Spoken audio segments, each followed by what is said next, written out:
Animals that will be extinct from the world by 2050. Number 1, pangolin. According to the IUCN report, more than 1 million pangolins were killed in the last 10 years because its price in the black market was very high. And on top of that, due to habitat loss, these animals are not able to live properly. Due to this, it is estimated that these creatures will become extinct by 2050. Number 2, polar bear. These animals are decreasing very rapidly due to climate change. If these bears, found in Alaska, Canada, Greenland, Siberia, and Norway, continue to face extinction due to climate change, then by 2050, more than half of their population will become extinct forever. Number 3, hawksbill turtle. The reason for their extinction is neither nature nor habitat loss, but the reason for their extinction is us humans. In the last 30 years, more than 1.1 million turtles were hunted, due to which now only 8,000 of them are left in the world. Animals that will be extinct from the world. You heard him say, for certain animals, the reason of their extinction is not nature or habitat reasons. It is as human. It should not be as human. Over here in Tanzania, we are not doing anything, man. Over there in Brazil, they are not doing anything, man. Over there in Haiti, they are not doing anything. You see, it should be, it is as Edomite. You see, Esau Edom, man. Esau Edom is against nature. Or she, Esau Edom is against nature, man. He destroy, he pillage, he plunder, and steal. Esau always he's very materialistic. He have built his society based upon consumerism, man. He's always looking to make a profit on everything. He's always looking to see what he can extract from nature. He's not looking to coexist with nature, man. Before I go any further, I want to begin by giving all the praise, honor, and glory to Yahweh, Bahashem, Yahushai, Bahashem, Raha, Kwadash, and Abhana Selda, and the apostles of the Divinity who do well. Peace, blessing, salutation to work and one pushing this truth to the four winds of the heaven, being at the forefront of this spiritual war, to make sure Jerusalem is established as a praise here on Yesha again, as in the days of old. So let me get another video. You heard this dude, Marty Walsh. This is a very proud devil, man, and you will hear him. European colonialism has been one of the greatest forces for good that the world has ever seen. Billions of people today are living better lives than they would have lived had Europeans not colonized the globe. The colonizers spread civilization, they spread the gospel, they spread innovation, they spread important ideas, such as the idea that you shouldn't murder your children to appease the sun god, that you shouldn't eat your enemies to absorb their life force. Did the colonizers also spread dairy products? I don't know, but I'm happy to add that to the list of triumphs. Is our civilization one that we should be proud of, even in spite of its history of conquest? No, not in spite of that history. I'm proud of it in large part because of that history. It is one of the great triumphs of all time that our forefathers had to first conquer an ocean in order to then land on a giant mass of uncharted wilderness filled with untold dangers and wild beasts, and yes, primitive warring tribes, many of whom practice human sacrifice and cannibalism, and who, if they captured you, would torture you for fun and rape your wife and children before killing you, maybe eating your internal organs and taking your family as their property. And yet, in the face of those unimaginable horrors, our forefathers and ancestors conquered this entire hemisphere and settled it and single-handedly dragged it out of the Stone Age and built from the wilderness the greatest civilization the world had ever known. Am I proud of that? Yes, I am.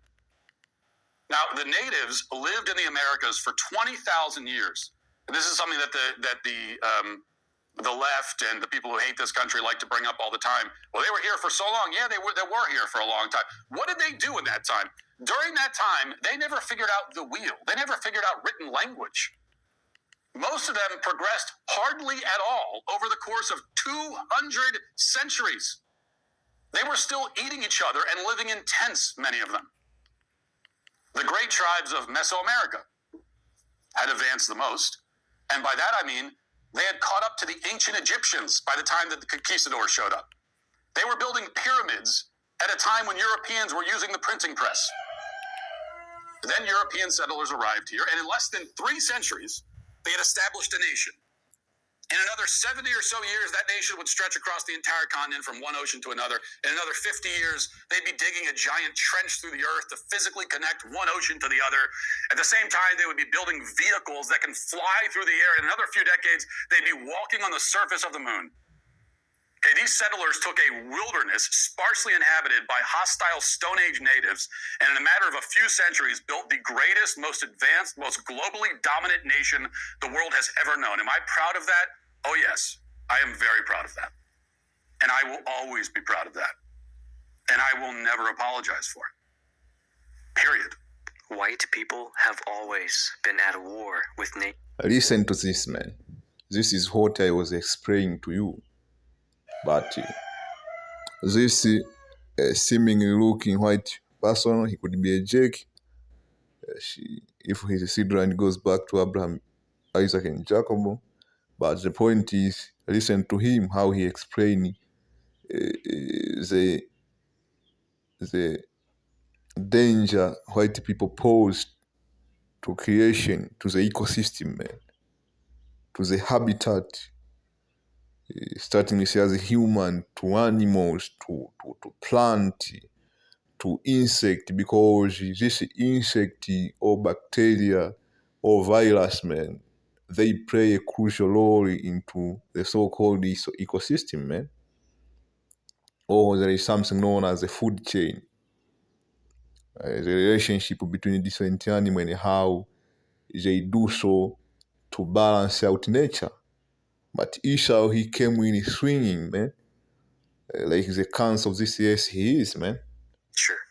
And history proves it. For thousands of years, civilizations across the world have lived in harmony with their environments, building societies that worked with the land rather than against it. But white European societies took a different approach. They declared war on nature itself.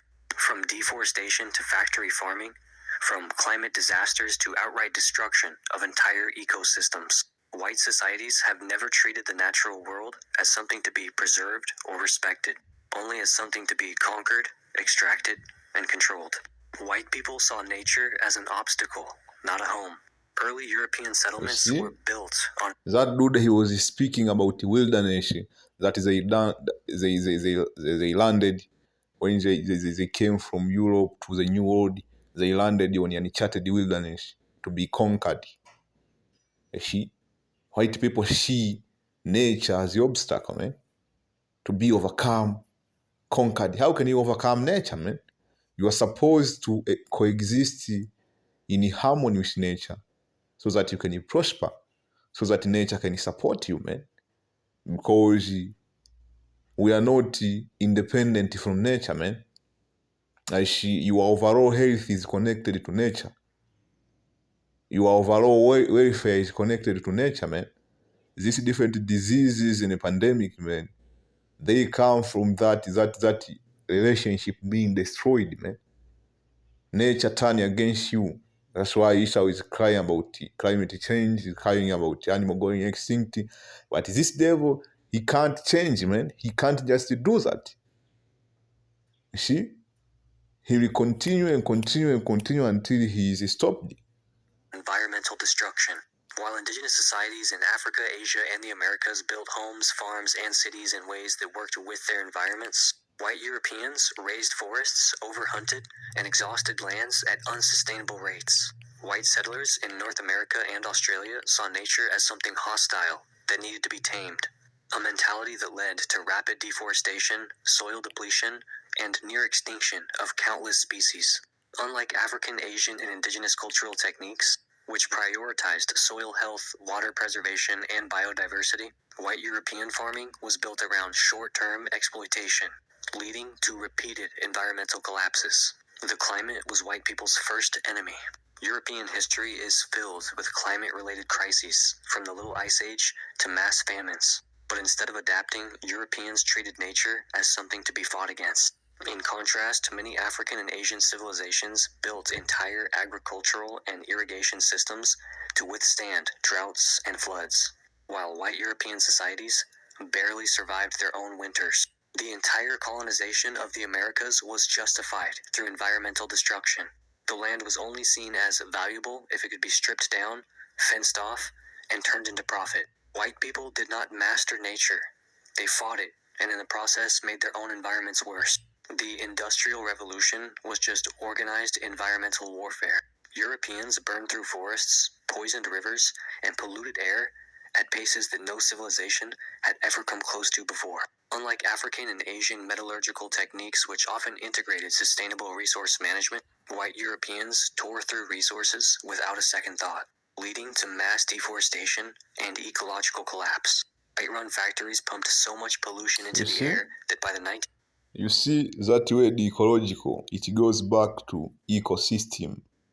That's where you get your food chain. That's where you get your ecosystem. That's where you get your consumer, how nature is supposed to be consumed, how nature is supposed to get from you, how you are supposed to get from nature. You see, that relationship is called ecology. You see, let me get that word. So, ecology.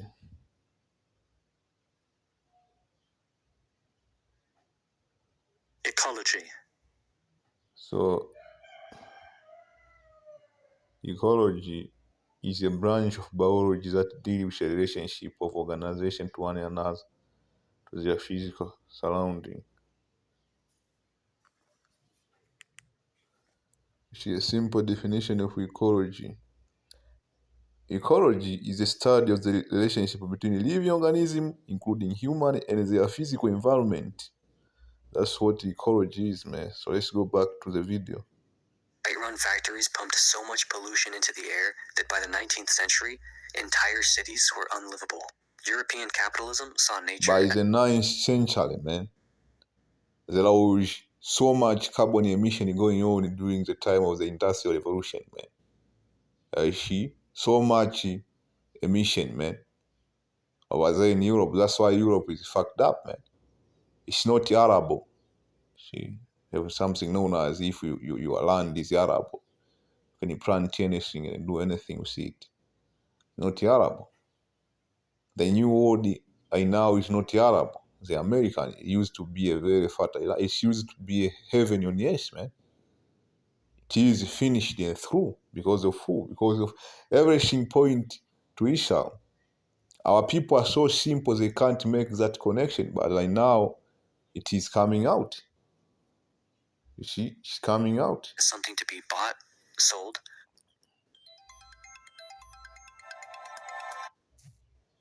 inversion of the way many non-European societies treated the land. The demand for industrialized agriculture led to monocropping, soil erosion, and mass extinction of entire plant and animal species. Instead of recognizing environmental limits, white industrialists kept expanding, leading directly to today's climate crisis. White civilization did not progress. It just burned through resources faster than anyone else. White people broke the planet, then pretended to save it.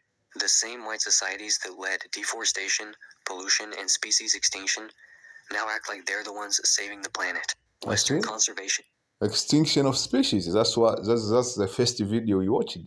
Extinction of species, man. efforts often ignore indigenous knowledge, favoring white-led environmental movements that focus more on guilt than real solutions. Instead of restoring the ecosystems that they've destroyed, white You see that word ecosystem, ecology, ecosystem.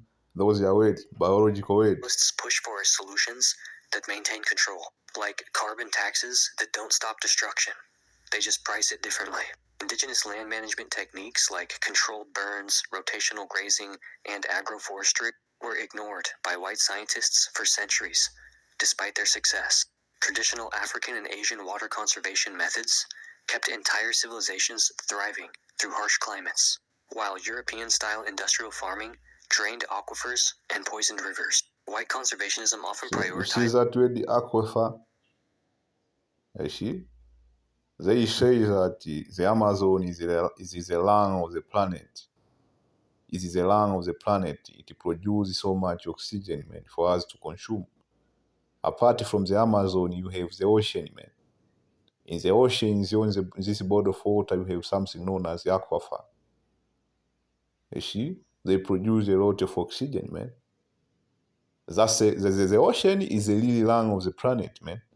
But Esau is destroying them aquifer, destroying everything in the seas, man. And the scripture speak about our life coming from the waters, man. And there's a seventh part of this planet being water.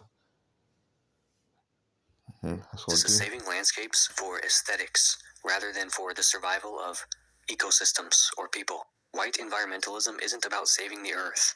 It's about managing the damage that they've already caused.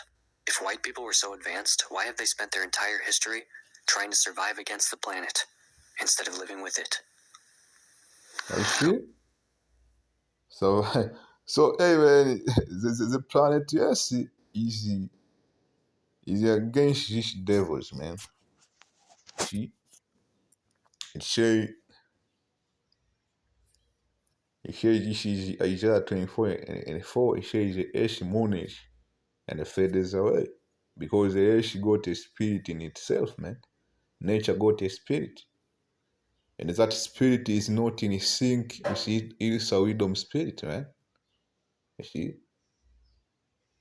The old language and fades away. The haughty people of the earth do language, man.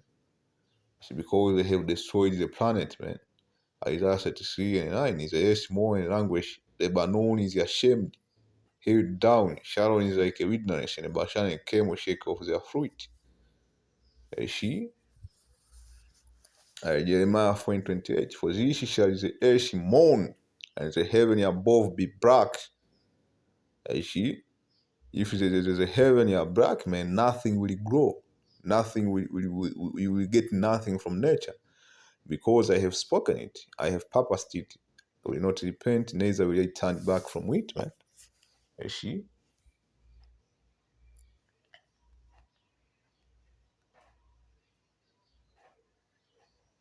You see, let me get another scripture.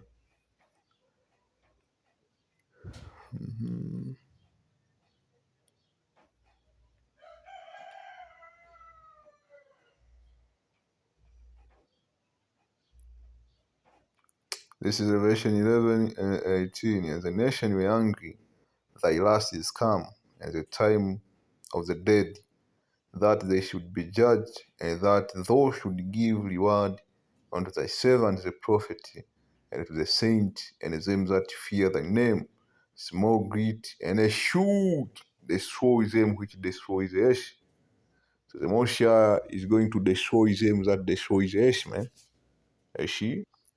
And so this is the book of Leviticus 18, verse I started at verse 26. Ye shall therefore keep my statute and my judgment, and shall commit any of this abomination. Let me repeat, and they shall not commit any of this abomination, neither any of your own nation, nor any stranger that sojourn among you. For all of this abomination have the men of the land done, which were before you, and the land is defiled. So the laws, statutes, and commandments as a blueprint to coexist in harmony with nature. If you go against them, the land will be defiled. And the law, statutes, and commandments were given to the nation of Israel. You see, we were supposed to be a nation set apart to be an example. You see, but the law, statute, and commandment does not just apply to the nation of Israel. That's why in the kingdom of heaven, all nations have to live according to this standard, because they connect you with nature. They tell you how to coexist with nature. I see. verse 28, that the land spew not you out Esau. What's going on right now? The land is spewing out Esau out, man. Nature is fighting back, man. So you see all of these tornadoes, man, all of these tsunamis, all of this